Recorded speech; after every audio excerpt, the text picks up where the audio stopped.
بسم اللہ والصلاة والسلام علی رسول اللہ۔ صاحبان جی وقار،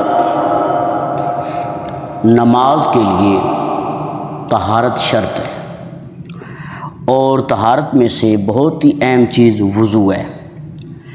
جس کا وضو کامل نہیں ہوگا اور جس کا وضو درست نہیں ہوگا اس کی نماز بھی صحیح نہیں ہوگی۔ تو نماز کے درست ہونے کے لیے، صحیح ہونے کے لیے وضو شرط ہے کہ آپ کا وضو جو ہے نا وہ کامل ہو۔ اب کامل ہونے کے لیے یہ ہے کہ اسے وضو کے تمام احکامات پتہ ہوں، وضو کا صحیح طریقہ اسے پتہ ہو۔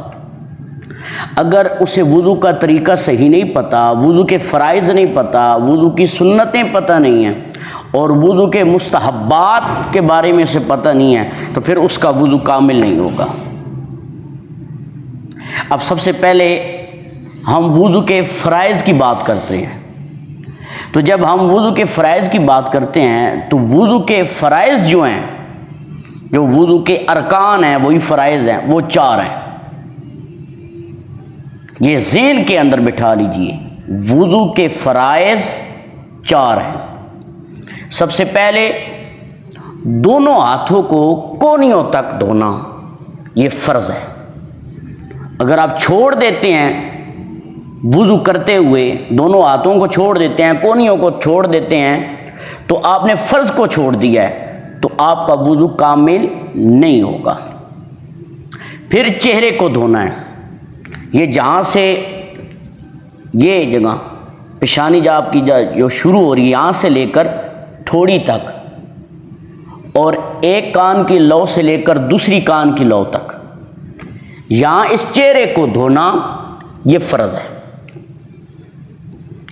اسی طرح پھر چوتھائی سر کا مسح کرنا، یعنی کہ پورے سر کا مسح کرنا یہ سنت ہے، اور چوتھائی سر کا مسح کرنا یہ فرض ہے۔ اور پھر چوتھا دونوں پاؤں کو ٹخنوں سمیت دھونا، یہ بھی فرض ہے۔ تو وضو کے 4 فرض ہیں، دونوں ہاتھوں کو کونیوں سمیت دھونا، چہرہ دھونا، تیسرا چوتھائی سر کا مسح کرنا، اور دونوں پاؤں کو ٹخنوں سمیت دھونا، یہ 4 فرض ہیں۔ ان کو آپ ذہن کے اندر پہلے بٹھا لیں۔ آج ہمارا سب سے پہلے یہ ہے نا سبق، آپ نے یہ سبق یاد کرنا ہے کہ وضو کے 4 فرض ہیں پہلے، جو میں نے آپ کو بتا دیجیے۔